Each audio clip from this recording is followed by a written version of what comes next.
Hey guys, welcome to Commander Replay, where I walk through Magic Online replays to showcase a particular commander's playstyle. Today we are looking at Aurelia the Warleader. This is one of my absolute favorite commanders, and I've been playing her for several years in both paper and Magic Online. Aurelia is a 6-mana 3/4 that has Flying, Vigilance, and Haste, and whenever it attacks, it untaps all creatures you control and gives you a second combat step. This deck is built around trying to abuse multiple combat steps with effects like Double Strike and the Sword Trick. I've experimented with a lot of different builds over the years, and this version is a nice mix of Voltron equipment and efficient flying creatures. The deck list is in the link below. So let's get into the gameplay. Today we're facing off against Idris, Maelstrom Wielder, one of the new Commander 2016 commanders, Gisela Blade of Goldnight, and Obnixilis Unshackled. So let's get going. I'll fast forward through the earlier turns of the game more quickly since players are just dropping lands and trying to accelerate, whereas once the game starts to get interesting a little bit later on, I'll slow down and talk about each play more in depth. So right off the bat, the Gisela player has a turn 1 Sol Ring, a very, very strong play. On my first turn, I'm going to go with this Marsh Flats, and I'm going to crack the Marsh Flats for a Mist Val Plains. The reason being is that if I get my Sunforger online, I want to be able to use Mist Val Plains to recycle any spells that I play back into my library so I can reuse them as Sunforger targets. And in rare circumstances, you will want to recycle swords and other things that get destroyed or milled by your opponents. So let's continue on. More lands for our opponent. Felwar Stone.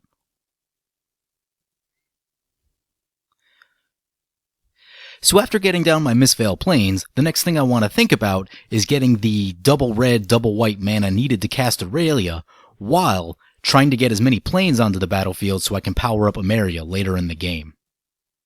So this turn I decided to go with the grasslands and just tap out, and pass the turn. Font of Mythos from our opponent. This is very good for an Aurelia deck, however I'm a little bit worried about how good it will be for everyone else because they may be able to go over the top of us. So we draw our extra cards. And we crack the grasslands and we go for the Hero's Blade and a Myriad Landscape. Discard the mountain to hand size. Everflowing Chalice. And Wheel of Fortune. So Wheel of Fortune is a very interesting card. And most of the time I find that if your opponent is casting Wheel of Fortune, it's probably going to hurt you. In this particular case, the hand that we had previously wasn't that great, so we actually get upgraded a little bit. But 9 times out of 10, you're probably making your opponent discard the big threats that they were holding on to for late in the game. So our opponent casts a Manic Vandal. They decide to go after another opponent's Lightning Greaves instead of our Hero's Blade, which is pretty lucky for us. Burnished Heart. Our opponent plays Erebos, God of the Dead right there. That's going to prevent any life gain. It's a little bit of annoying for us because we do have some lifelinking creatures in our deck. So this turn, I don't go for the obvious play. The obvious play would be to play Reliquary Tower so we can prevent ourselves from discarding the hand size. However, I decided to prioritize getting more planes into play more quickly so that in the event that we find Ameria, Ameria will be active later in the game. So I played the Terrain Generator and activate its ability so that I can put the extra planes into play. Now, in my experience, Terrain Generator is always this awkward.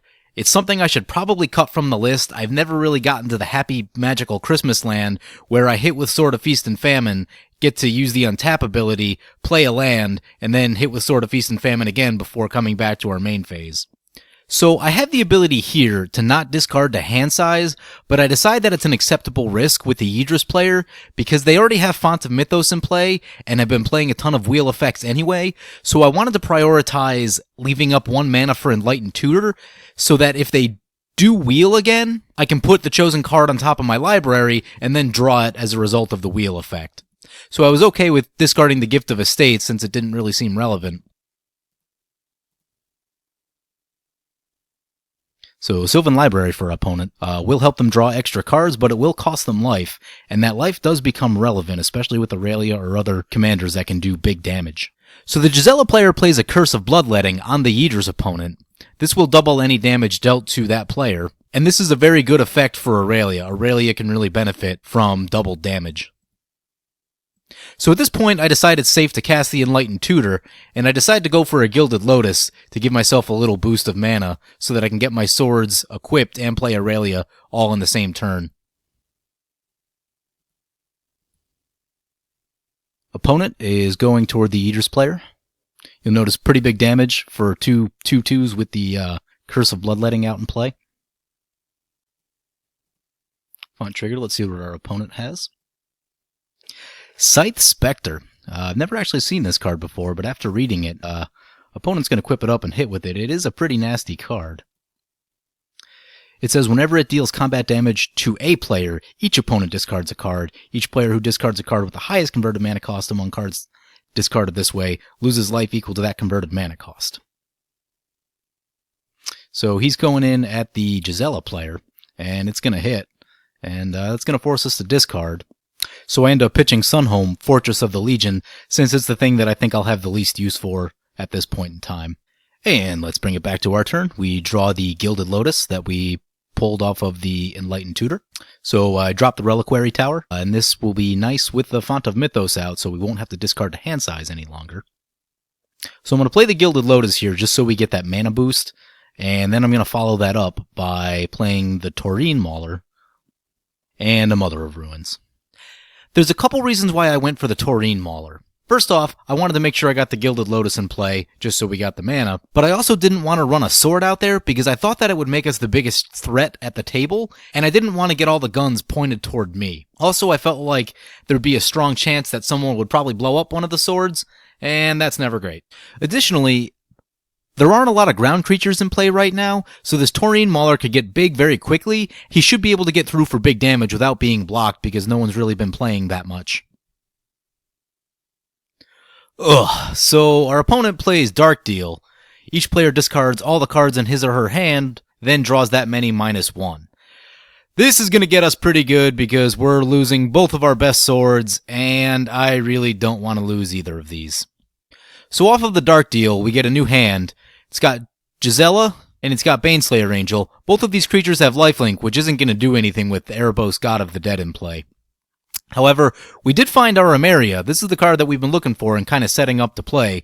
So this is actually a pretty big find, and if we get this down and get it active, it'll be able to pull these creatures out of our graveyard should something happen. But the Aegis opponent did punish us pretty hard for not playing our sword on our last turn. The outs that I'd be hoping for to get our swords back would either be Sun Titan, or using the Val Plains to recycle it back to the bottom of our library in something like a Steel Shaper's Gift, or open the Armory. So Gisela comes into play. All damage dealt to opponents and opponents' creatures is doubled, and all damage dealt to the player controlling Gisela is halved. Very strong ability.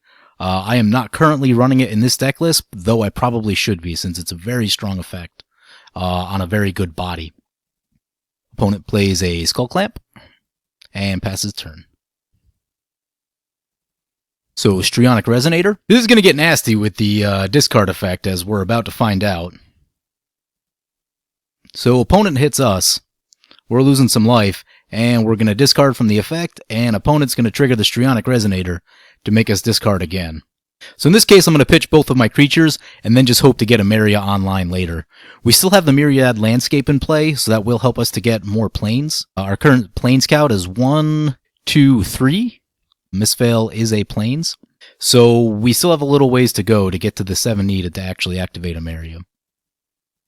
Volcanic Fallout, opponent is wiping the board. So with the double damage, that killed Yidris and brought down the Scythe Spectre as well as my Mother of Ruins. So we lead on Ameria. Next we're going to cast Aurelia, and Aurelia is going to do a ton of damage with Gisela sitting in play. So here comes Aurelia. Hero's Blade, awesome synergy with Aurelia. Really any commander that plans to do combat damage, since you get the free equip as long as you play the Hero's Blade before you play Aurelia. This is a new addition to the deck, and I want to talk about this for a second. Selfless Choir, when it's been good, has been awesome, but periodically it will get stuck in your hand, and you're kind of waiting, holding up mana for the right situation. But when it's good, it's been very good for me. So the next card I want to talk about is Mask of Memory. I've just recently started playing this, and I've been very impressed with its ability to refill your hand. As you'll notice, once I play this mask, I'm going down to 2 cards, but it will help to get us more cards in our hand so that we have more action for the next couple turns. Also, the equip cost of 1 is a huge deal. With most of the swords being 2, it can be hard to get some or all of them equipped in the same turn that you cast Aurelia. With an equip cost of 1, you can usually find 1 mana laying around to get the mask equipped. So the next thing to think about is that the opponent has Gisela in play, dealing double damage to all opponents and creatures, and he also has the Curse of Bloodletting on the Yidris player. So that opponent's going to take 4 times the damage. So the first thing I'm going to do is just go in right after them.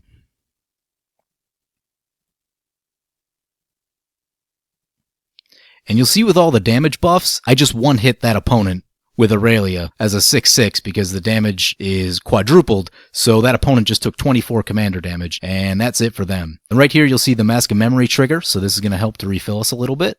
I pitched the Coalition Relic since I don't feel like we need more ramp. I'd rather just make the land drops at this point. Right here I make a little bit of a play mistake.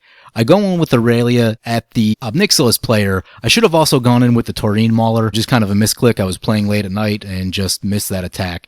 Not the end of the world since they're down to 6 life. Maybe we can convince our opponent to finish them off and leave them in a tapped out position, but we'll see what happens. So opponent equips Skull Clamp. Cage Stone for our opponent. This is going to make a ton of mana. Obnixilis opponent scoops, since they're so low on life, and the Gisela opponent is coming in at us. So we're gonna block, because we don't want to be taking 14 damage off of Gisela. And I'm not gonna block with the Taurine Mauler, since I'm a little bit worried about the double damage, the opponent being able to kill the Mauler with some sort of effect.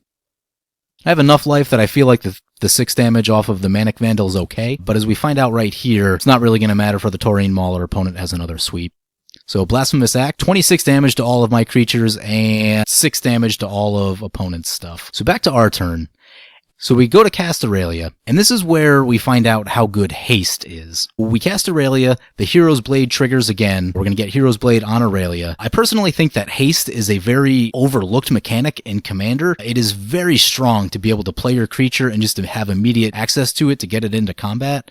When you have to wait an entire turn for things to go around the board, there is a lot of opportunity for people to wipe the board and kill your stuff and just do all kinds of things that mess with your plans. So I've been very impressed with how haste plays out, particularly on Aurelia. We'll see the Mask of Memory trigger again. So we go in again at our opponent, get another mass trigger.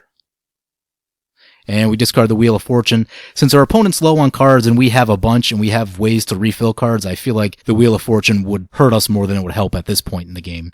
Another card I've recently started using is the Scorched Region, and this card has been awesome. Whenever an opponent casts a spell, put a +1/+1 counter on Scorched Region, and you gain 1 life. So all it has to do is sit on the battlefield, and it's gaining you life, and it's getting progressively bigger as a threat. So let's see what our opponent has.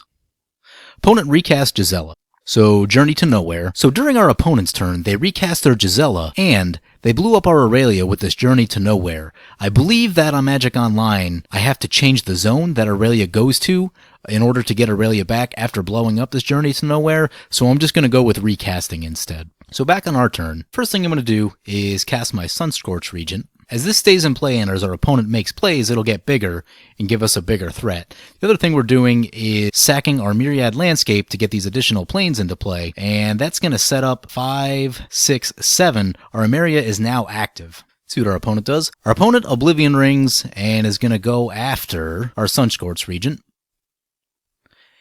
And opponent gives their Gisela double strike. So this is where we're going to get to see Selfless Choir at its best. Opponent's coming in for big damage.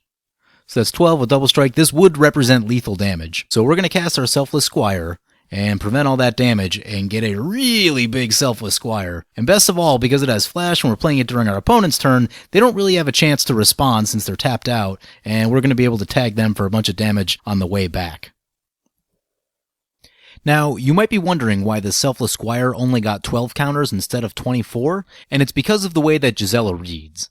It says that if a source would deal damage, which means that the damage prevention shield makes it so that the doubling of the damage never actually occurs.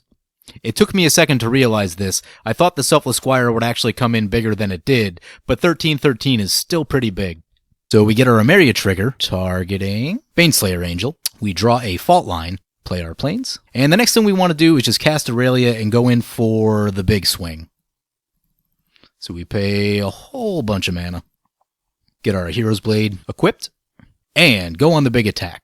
Now, I had forgotten about Gisela's damage prevention ability, or the damage reduction, so I thought that this attack would be automatically lethal, but as you'll find out, it doesn't completely kill our opponent. So opponent goes down to 3 life because I had forgotten about the half damage, and unfortunately I didn't tap my lands in a way that would allow Fault Line to finish the job. So a little bit of a misplay there. It's getting late in this game, and mistakes were starting to happen. So Furnace of Wrath from our opponent. Gisela doubles the damage, Furnace of Wrath doubles the damage, and Berserker's Onslaught gives attacking creatures that opponent controls double strike. Opponent sent me a message and said, just let me hit you once and let me see how much damage it does. I estimate that it would do 48 damage with the double strike and the skull clamp equipped. Opponent draws some cards, and opponent has no real outs. We're just going to chump block, use Ameria to get back our Baneslayer Angel. So our Ameria trigger goes on the stack, we're going to get our Baneslayer Angel back, but the opponent scoops it up because they see that the end is coming, we're just going to come in for some damage, and they have no way to block or prevent any of the damage. So that's the game, and that's Aurelia the Warleader taking down Gisela Blade of Goldnight. So let's talk about why I think we won this game. I was on the Aurelia plan, our opponent was on the Gisela plan, and a lot of people I talked to actually confuse these two generals because they're both red-white angels that have a doubling effect. Aurelia doubles your combat steps, where Gisela doubles the damage dealt to opponents and permanents the opponent controls. So the biggest difference, really, is that Aurelia has haste and is a mana cheaper. So Gisela is sort of like this slow-motion Aurelia, where you have to play Gisela with 7 mana, and then you have to wait for your turn to come back before you can really do anything with it, where Aurelia just comes into play, has haste, and starts swinging at opponents right away. Aurelia is also a little bit easier to recast because of the mana, where Gisela, once you kill her once, it's a whopping 9 mana to get her into play, and it is tough to do that. I think that the haste mechanic is highly underutilized in Commander. Most of the time you really only see it being granted off of something like Lightning Greaves or Swiftfoot Boots. Having access to haste all of the time is a really big deal. I do want to do a deck where I showcase just the haste ability, and I'll probably do it with a mono red list since haste is most readily available in mono red. The other big play I want to talk about is the Selfless Choir play. Like I said, Selfless Choir, when it's good, is really good. That Gisela was coming in for a huge amount of damage, and we prevented all of it and gave ourselves a huge creature that can attack without our opponent really having a chance to respond to it. And especially when you have Aurelia's multiple combat steps, you can do huge amounts of damage with Selfless Choir. 75% of the time, Selfless Choir has been awesome, like we saw here. However, every once in a while, it does get stuck in your hand, and you're waiting for your opponent to attack you, and they don't, and you're holding up this mana that you could have used to do other things. I'm going to keep testing with it, but so far I've been very impressed with what it can do, like we saw here. So that's been our game for today with Aurelia the Warleader. Let me know what you guys think of Aurelia, or Gisela, or which one you think is better. Feel free to leave a comment, subscribe, or check out our deck list below. Thank you for watching.